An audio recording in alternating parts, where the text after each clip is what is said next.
طب يا شباب، احنا في الجزء ده هنتكلم عن روتينك اليومي. ايه الحاجات اللي انت بتعملها بشكل يومي ومستمر؟ خلاص، ايه العادات بقى اللي انت بتعملها كل يوم في نفس الوقت؟ خلاص كده. طيب ازاي بقى نتكلم على الروتين اليومي بتاعي؟ بص، عشان ما تتلخبطش، اول حاجة اكتب لي الزمن في الاول. خلاص، ايه بقى الوقت اللي انت عملت فيه الحاجة دي؟ خلاص. طب بعد كده تجيب الفعل اللي انت بقى عملته. ايه الفعل؟ انا فطرت، انا صحيت من النوم، انا رحت الجامعه، انا رحت الشغل. خلاص، انا رجعت من الجامعه، انا اتفرجت على التلفزيون. شوف بقى الفعل اللي انت عايز تحطه حطه. رقم 3 الفاعل. خلاص، رقم 3 الفاعل بتاعك. خلاص، اللي هو مين؟ اللي هو انت، اللي هو ايش. خلاص كده. بعدين كمل لي الجمله عادي جدا. الجمله بالطريقه دي بالمنظر ده مستحيل تطلع معاك غلط. خلاص كده. طيب تعالى ناخد مثال. Viertel vor 7 stehe ich auf. خلاص كده. انا بصحى الساعه 7 الا ربع. يبقى هنا Viertel vor 7. خلاص، في تمام الساعه 7 الا ربع. خلاص، stehe ich auf بستيقظ، انا بصحى.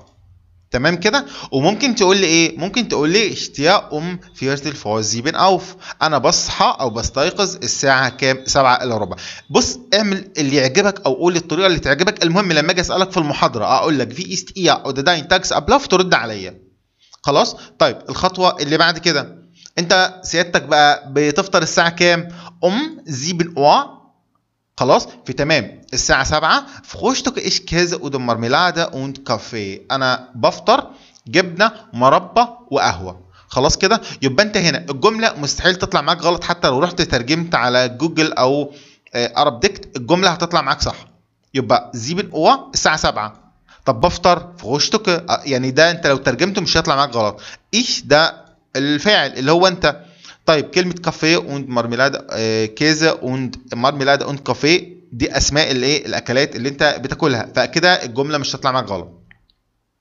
ممكن تقول لي ich frühstück Brötchen mit Käse oder Marmelade und Kaffee. خلاص، نفس الكلام. تمام. يبقى انا اللي يهمني هنا ان انت ايه؟ تصرف لي الفعل بتاعك مع مين؟ مع ايش صح. خلاص. بعد كده ايه؟ حط بقى الحاجة اللي انت بتاكلها. طب تمام، انا بقى بروح الشغل او بروح للجامعة او بروح اي مكان. خلاص، بواسطة القطر او ايا كان الحاجة ايه اللي انا بروح بيها. يبقى هتقول لي ايه؟ halb acht. halb acht دي اللي هي كام؟ اللي هي 7:30. خلاص. morgens fahre ich mit dem Zug, dem Bus, dem Fahrrad, der Straßenbahn, der U-Bahn zur Uni oder ممكن تقولي zur Arbeit. انا بروح للجامعة او للشغل بواسطة الحاجات دي. خلاص كده. هنا برضو زي ما قلت لك انت هتحط الزمن في الاول، ده ما فيهوش اي غلط. كلمة morgens هنا عشان دي معناها كل يوم الصبح. fahre ich بروح. خلاص، بروح.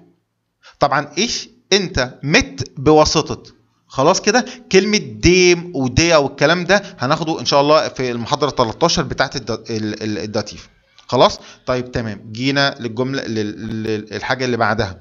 von 8 bis 4. خلاص، من الساعة 8 للساعة 4. خلاص. von 8 Uhr bis 4 Uhr arbeite ich. انا بشتغل من الساعة 8 ل 4. وممكن تقول لي ايه؟ ich arbeite von 8 Uhr bis 3 Uhr. انا بشتغل من 8 ل 4. اظن دي ما فيهاش اي حاجه صعبه. خلاص. روتينك اليومي كله معتمد على ان انت مذاكر الجمله الفعليه ومذاكر الزمن. طب هنا 5 Uhr bin ich zu Hause. انا في الساعه 5 بكون في المنزل. خلاص. طيب احنا دي هنترجمها ازاي؟ ترجم عادي. 5 Uhr الساعه 5، ما فيش اي مشكله في الترجمه. bin ich انا بكون zu Hause في المنزل. دي ترجمها، اكتب كده في المنزل هيطلع لك zu Hause. وبعدين انا بحل الواجبات بتاعتي. dann mache ich mein Hausaufgaben. وبعد كده بحل الواجبات بتاعتي. خلاص. طيب هنا 8 Uhr sehe ich ein bisschen fern. في الساعة 8، في تمام الساعة 8 انا ايه؟ بتفرج على التلفزيون. وبعدين dann schlafe ich ايه؟ 10 abends Uhr. خلاص. شيل 10 حط اي رقم. كلمة abends هنا معناها كل يوم في الليل. خلاص. يبقى انت كده ايه؟ عملت لي روتينك اليومي. خلاص، يبقى انت باختصار شديد كده عايز تعمل روتينك اليومي، روح شوف الافعال اللي انت عملتها، اكتب الافعال اللي انت عملتها الاول كده في قائمه. خلاص، والزمن، يبقى الزمن جنب منه الفعل اللي انت عملته طبعا، ايش اللي هو الفعل اللي هو انت، بعد كده تكمله الجمله. مستحيل روتينك اليومي يطلع معاك غلط. هنا برضو انا حاطط لك امثله تانية على روتينك اليومي، على اساس ان انت يعني تقراها او تستفيد منها. اللي يهمني بقى في الموضوع كله ان انا هسالك المحاضره الجايه اقول لك انت ايه بقى، احكي لي بقى روتينك اليومي في است ايه او داين تاكس ابلاوف، ترد عليا على الاقل ب 15 جمله، تمام، تحكي لي بقى انت عملت في يومك.